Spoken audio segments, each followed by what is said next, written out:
విశాఖ స్థానిక సంస్థల MLC ఎన్నికపై YCP అధినేత జగన్ ఫోకస్ పెట్టారు. తాడేపల్లిలోని తన క్యాంప్ కార్యాలయంలో వైసీపీ ప్రజాప్రతినిధులతో వరుస సమావేశం ఏర్పాటు చేశారు. ఆయన పాయకరావుపేట, పెందుర్తి, నర్సీపట్నం నియోజకవర్గాల ప్రజాప్రతినిధులతో సమావేశమయ్యారు జగన్. ఇక ఎన్నికల్లో అనుసరించాల్సిన వ్యూహాలపై శ్రేణులకు జగన్ దిశానిర్దేశం చేశారు. నిన్న పాడేరు, అరకు నియోజకవర్గాల పరిధిలోని ప్రజాప్రతినిధులతో సమావేశం ఏర్పాటు చేశారు. ఇప్పటికే బొత్స సత్యనారాయణకు వైసీపీ టికెట్ ఖరారు చేసింది. ఈ నెల 30న ఎన్నికలు జరగబోతున్నాయి. అయితే టీడీపీ ఇంకా కూడా అభ్యర్థిని ఖరారు చేయలేదు. ఈ నేపథ్యంలోనే కొంత ఆసక్తి రేపుతోంది. అయితే మొత్తం మీద 838 మంది ఓటర్లు ఉన్నారు, అంటే ప్రజాప్రతినిధులు ఉన్నారు. దాంట్లో వైసీపీ బలం 615గా ఉంది, కూటమికి 215గా ఉన్నాయి. ఇక 8 స్థానాలు ఖాళీగా ఉన్నాయి. పూర్తి స్థాయి మెజారిటీ వైసీపీకి ఉండడంతో సీట్ దక్కించుకోవాలనే ప్లాన్ జగన్మోహన్ రెడ్డి చేస్తున్నారు. అయితే ఎటువంటి ప్రలోభాలకు లొంగవద్దని ప్రజాప్రతినిధులకు సూచనలు చేస్తున్నారు. కూటమికి పూర్తి స్థాయి మెజారిటీ లేకపోయినా కూడా క్రాస్ ఓటింగ్ జరిగే అవకాశం ఉంటుందేమో, ప్రభుత్వం వారిది కాబట్టి వారికి ఎక్కువగా మొగ్గు చూపే అవకాశం ఉంటుందేమో అనే ఆందోళనలో వైసీపీ పార్టీ అధినేత జగన్మోహన్ రెడ్డి ఉన్నారు. దీనికి సంబంధించి రాజేష్ జాయిన్ అవుతున్నారు మనతో పాటుగా. ఎస్ రాజేష్, గతంలో ఎన్నడూ కూడా ఈ స్థాయిలో స్థానిక సంస్థల ప్రజాప్రతినిధులతో జగన్మోహన్ రెడ్డి మీటింగ్ పెట్టిన దాఖలాలు అయితే లేవు. ఆయన ఓడిపోయిన వెంటనే కొంత ప్రజల్లోకి చేరువయ్యే రకంగా ప్రయత్నం చేస్తున్నారు. దాంట్లో కూడా ఈ స్థానిక సంస్థల ప్రజాప్రతినిధులతో వారందరితో మాట్లాడడం చూసిన తర్వాత సో జగన్ అలర్ట్ అయ్యారా, భయపడుతున్నారా? అంటే ఘోర ఓటమి తర్వాత వస్తున్నటువంటి మొదట ఎన్నిక కావడంతో వైసీపీ అధినేత జగన్ కొంత అప్రమత్తంగా ఉన్నారని చెప్పాలి. ఎందుకంటే విశాఖపట్నంతో పాటు ఉత్తరాంధ్రలో మెజారిటీ స్థానాలు కూటమి కైవసం చేసుకుంది. విజయనగరంతో పాటు విశాఖను కూడా క్లీన్ స్వీప్ చేసిన నేపథ్యం కూడా ఉంది. కాబట్టి ఇప్పుడు విశాఖపట్నంలో జరగబోతున్నటువంటి స్థానిక సంస్థల ఎమ్మెల్సీ ఎన్నికల్లో ఖచ్చితంగా గెలవాలనేది వైసీపీ అధినేత జగన్ వ్యూహంగా కనబడుతుంది. అందులో భాగంగానే గతంలో ఎన్నడూ అంటే ముఖ్యమంత్రిగా ఉన్న 5 ఏళ్ల కాలంలో ఎప్పుడు ఎంపీటీసీలు, జడ్పీటీసీలు, కార్పొరేటర్లతో ఎప్పుడు సమావేశం కాలేదు. కానీ ఇప్పుడు వాళ్ళే కీలకంగా మారారు. ఎమ్మెల్సీని గెలుచుకోవాలంటే ఖచ్చితంగా అక్కడ ఉన్నటువంటి కార్పొరేటర్లు కానీ అదేవిధంగా ఎంపీటీసీలు, జడ్పీటీసీలే కీలకం. కాబట్టి ఇప్పుడు వాళ్ళతో వరుస సమావేశాలు వైసీపీ అధినేత జగన్ పెడుతూ ఉన్నారు. నిన్న అరకు, పాడేరు నియోజకవర్గానికి సంబంధించినటువంటి వైసీపీ ప్రజాప్రతినిధులతో సమావేశమయ్యారు. ఈరోజు నర్సీపట్నం, పాయకరావుపేట, పెందుర్తి ఈ 3 నియోజకవర్గాలకు సంబంధించినటువంటి నేతలతోనూ అదేవిధంగా అక్కడ ఉన్నటువంటి మాజీ ఎమ్మెల్యేలు, అదేవిధంగా ప్రజాప్రతినిధులు, ఎంపీటీసీలు, జడ్పీటీసీ వీళ్ళతో సమావేశం కాబోతున్నారు. ఇంకొక ముఖ్యమైన విషయం ఏంటంటే ఆల్రెడీ వైసీపీ క్యాంపు రాజకీయాలు మొదలుపెట్టిందనే ఒక ప్రచారం నడుస్తుంది. నిన్న సమావేశం జరిపిన తర్వాత కొంతమందిని బెంగళూరుకి పంపించేశారు, ఒక క్యాంప్ ఏర్పాటు చేసి అక్కడ పంపించేశారని ఒక సమాచారం అయితే వస్తుంది. అయితే దీనిపైన వైసీపీ అధిష్టానం మాత్రం నోరు మెదపట్లేదు. కానీ జరుగుతున్న ప్రచారం అయితే క్యాంపు రాజకీయాలకి వైసీపీ అధిష్టానం స్టార్ట్ చేసిందని తెలుస్తుంది. ఈ నెల 30న ఎన్నిక జరగబోతున్న నేపథ్యంలో 30 వరకు వైసీపీకి సంబంధించినటువంటి ఎంపీటీసీలు, జడ్పీటీసీలు, కార్పొరేటర్లు అందరినీ కూడా పూర్తిగా బయట ప్రాంతాల్లో ఉంచాలని వైసీపీ అధిష్టానం భావిస్తుంది. దానిలో భాగంగానే నిన్న కొంతమందిని ఇప్పటికే క్యాంపుకి పంపించినట్టు తెలుస్తుంది. ఈ రోజు జరిగే మీటింగ్ తర్వాత మరికొంతమందిని బెంగళూరు కానీ, హైదరాబాద్ కానీ, చెన్నై కానీ 3 ప్రాంతాలు ఎక్కడో చోటకి పంపించి అక్కడ ఉంచాలని భావిస్తుంది. ఎన్నిక రోజు మాత్రం వాళ్ళని తీసుకురావాలని ఆలోచన చేస్తున్నట్టు ఒక ప్రచారం అయితే నడుస్తుంది. దానిపైన వైసీపీ అధిష్టానం అయితే క్లారిటీ ఇవ్వలేదు. మరోవైపు టీడీపీ, జనసేన, బీజేపీ కూటమి మాత్రం ఇప్పటివరకు ఎమ్మెల్సీ అభ్యర్థిని ప్రకటించలేదు. 16వ తారీఖుతో పూర్తి స్థాయిలో నామినేషన్ గడువు ముగుస్తున్న నేపథ్యంలో ఈలోపే ప్రకటించాల్సి ఉంటుంది. కాబట్టి అభ్యర్థిని ప్రకటించే అవకాశం కనబడుతుంది. టీడీపీ అభ్యర్థి పేరే బలంగా వినబడుతుంది. గండి బాబ్జీ కానీ, పేలా గోవింద్ మాజీ ఎమ్మెల్యే, అనకాపల్లి మాజీ ఎమ్మెల్యే పేలా గోవింద్ పెద్ద పేరు బలంగా వినబడుతుంది. ఈరోజు ప్రస్తుతం తెలుగుదేశం పార్టీ పాలిట్ బ్యూరో సమావేశం జరుగుతుంది. సమావేశంలో అభ్యర్థిని ఖరారు చేసే అవకాశం కూడా కనబడుతుంది. మరోవైపు వైసీపీ అధిష్టానం నిజంగా అంటే ఎమ్మెల్సీ ఎన్నికని ఖచ్చితంగా గెలుచుకోవాలనే భాగంగా గతంలో సంబంధించినటువంటి మున్సిపల్ కార్పొరేషన్ స్టాండింగ్ కమిటీ ఎన్నికలు కూడా జరిగాయి. దాంట్లో చాలా వరకు క్రాస్ ఓటింగ్ జరిగినట్టుగానే చెప్తున్నారు. వైసీపీ నాయకులందరూ కూడా టీడీపీకి మద్దతుగా నిలిచినట్టుగానే కొంత ఆరోపణలు కూడా ఉన్నాయి. ఇదే స్థాయిలో ఇక్కడ స్థానిక సంస్థల ఎమ్మెల్సీ ఉప ఎన్నికలో కూడా క్రాస్ ఓటింగ్ జరిగే అవకాశం ఉందా? ఎందుకంటే ఇప్పుడు ప్రభుత్వం మారింది, కూటమి ప్రభుత్వం అధికారంలో ఉంది. కాబట్టి వైసీపీ స్థానిక సంస్థల ప్రజాప్రతినిధులు టీడీపీ లేదా జనసేన, బీజేపీ పార్టీలోకి వెళ్ళి క్రాస్ ఓటింగ్ చేసే అవకాశం లేదంటారా? ఖచ్చితంగా ఉంటుంది. అందుకే వైసీపీ క్యాంపు రాజకీయాలు చేస్తున్నట్టుగా టాక్ నడుస్తుంది.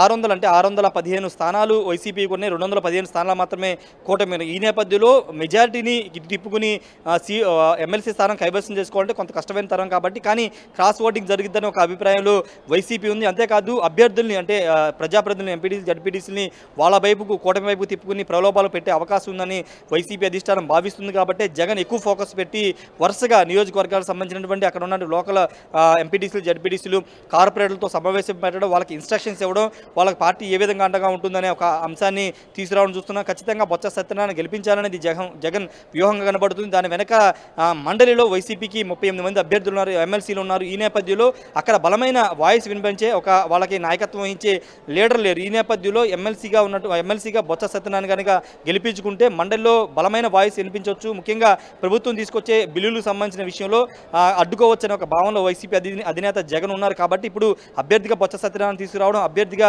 బొత్స సత్యనారాయణ గెలిపించుకోవాలనే వ్యూహంలో జగన్ ఉన్నట్టు తెలుస్తుంది.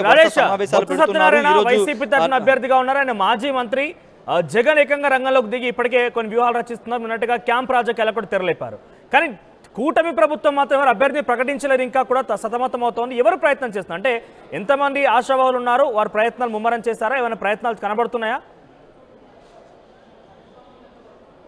అంటే ఒక 5 నుంచి 6 మంది అయితే ఆశావాహులు పోటీ పడుతూ ఉన్నారు. బొత్స సత్యనారాయణ బలమైన లీడర్ కాబట్టి, బీసీ సామాజిక వర్గానికి సంబంధించిన బలమైన లీడర్, ఉత్తరాంధ్రలో పట్టున్నటువంటి నేత కాబట్టి ఆయనకి సమానంగా ఆ స్థాయి ఉన్న వ్యక్తిని అభ్యర్థిగా పెట్టాలని కూటమి నేతలు కూడా భావిస్తున్నారు. ఒకవేళ అలాంటి అభ్యర్థి కోసమే ప్రస్తుతం చర్చలు అయితే జరుపుతున్నారు. ఇంతకుముందు మాట్లాడినట్టే పేలా గోవింద్ పేరు బలంగా వినబడుతుంది. ఆయన బీసీ సామాజిక వర్గానికి సంబంధించిన వ్యక్తి. వాటితో పాటు గండి బాబ్జీ, విశాఖపట్నం తెలుగుదేశం పార్టీ జిల్లా అధ్యక్షుడిగా పనిచేసినటువంటి గండి బాబ్జీ పేరు కూడా వినపడుతుంది. వీళ్ళతో పాటు దిలీప్ చక్రవర్తి, జనసేన సంబంధించి దిలీప్ చక్రవర్తి పేరు కూడా వినపడినప్పటికీ టీడీపీ సంబంధించిన అభ్యర్థి వైపే మొక్కు చూపే అవకాశం కనబడుతుంది. ఎందుకంటే చాలా ప్రతిష్టాత్మకంగా 2 పార్టీలు అంటే కూటమి పార్టీ, అదేవిధంగా అటు వైసీపీ కూడా ఎమ్మెల్సీ ఎన్నికను తీసుకున్నాయి.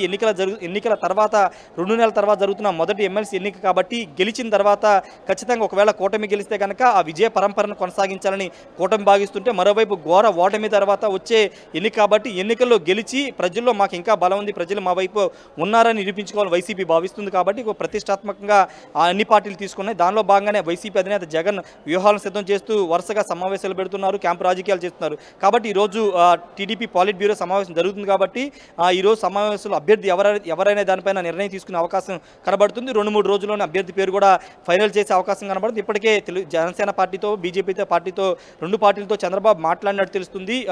మీ అభిప్రాయానికి వదిలేసినట్టు, వాళ్ళు కూడా చంద్రబాబు నిర్ణయానికి వదిలేసినట్టుగా తెలుస్తుంది. ఇప్పుడు చంద్రబాబు నిర్ణయమే అల్టిమేట్గా ఉంటుంది కాబట్టి చంద్రబాబు కూడా నేతల అభిప్రాయాలను తీసుకుని అభ్యర్థి పేరు ఖరారు చేసే అవకాశం కూడా కనబడుతుంది. రాజేష్, అంటే టీడీపీ కూటమి ఏదైతే ప్రస్తుతం అధికారంలో ఉంది కాబట్టి సో వరకు పూర్తి స్థాయి మెజార్టీ లేదు. ఇక్కడ చాలా క్లియర్గా అర్థమవుతోంది. 838 స్థానాలు ఉంటే 8 ఖాళీగా ఉన్నాయి. మరొక మిగిలిన స్థానాల్లో మెజార్టీ స్థానాలు వైసీపీకే ఉన్నాయి. సో స్థానిక సంస్థల ప్రజాప్రతినిధుల్ని కూటమి ప్రభుత్వంలోకి తీసుకొచ్చేందుకు కూటమి ప్రభుత్వం ఎటువంటి ప్రయత్నం చేస్తోంది? దానికి ఏదైనా ప్రత్యేక ప్రణాళిక కానీ రూపొందించు, ఎందుకంటే సార్వత్రిక ఎన్నికల తర్వాత మొదటి ఉప ఎన్నిక ఇది.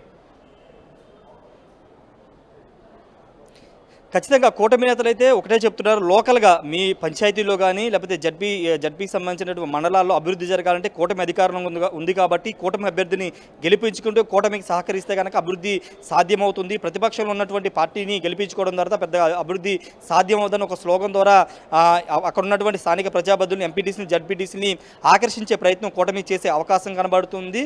అయితే అభ్యర్థిని ప్రకటించిన తర్వాత మాత్రమే ఈ వ్యూహాలను సిద్ధం చేసే అవకాశం కనబడుతుంది. ఇప్పటికైతే కొంతమంది జనసేన పార్టీలో మొన్న ఒక 5 మంది కార్పొరేటర్, విశాఖ కార్పొరేషన్ పరిధిలో 5 కార్పొరేటర్లు జనసేనలో చేరారు. అంతకుముందు 15 రోజుల ముందు కొంతమంది టీడీపీలో, కొంతమంది జనసేనలో చేరారు. కాబట్టి పార్టీలో చేరడంతో పాటు బహిరంగంగా అంటే ఆ రోజు ఓటింగ్ జరిగే రోజు క్రాస్ ఓటింగ్ అంటే వైసీపీలో ఉన్న వాళ్ళు కూటమికి ఓటింగ్ వేసేలాగా కూటమి ప్రయత్నాలు కూడా చేసే అవకాశం కనబడుతుంది. వాళ్ళు ఎంచుకునే ప్రధాన మార్గం ఏంటంటే అభివృద్ధి. ఎక్కడ ఉన్నటువంటి స్థానిక నిధులు కేటాయించాలన్నా, అభివృద్ధి జరగాలన్నా ఖచ్చితంగా ప్రభుత్వం అధికారులు ఉంది కాబట్టి కూటమికి ఓటు వేస్తే, కూటమి అభ్యర్థి ఎమ్మెల్సీగా వస్తే విశాఖపట్నంతో పాటు అక్కడ ఉన్నటువంటి పంచాయతీలు, మండలాలు కూడా అభివృద్ధి జరుగుతుంది, నిధులు కేటాయింపు కూడా చేస్తామని ఒక హామీ ఇచ్చే అవకాశం కూడా కనబడుతుంది మనోజ్. రైట్ రాజేష్, సో మొత్తం మీద వైసీపీ పార్టీ ముమ్మరమైంది. ఈ ఎన్నికలు ఎలాగైనా కూడా సీటు దక్కించుకోవడం కోసం ముమ్మరం కృషి చేస్తోంది. ఇప్పటికే నియోజకవర్గాల వారీగా ప్రజాప్రతినిధులతోని భేటీ అవుతున్నారు. ప్రజాప్రతినిధుల సూచన మేరకి ఆయన డెఫినెట్గా దిశానిర్దేశం చేస్తున్నారు. బొత్స సత్యనారాయణ అభ్యర్థిగా ప్రకటించింది వైసీపీ పార్టీ.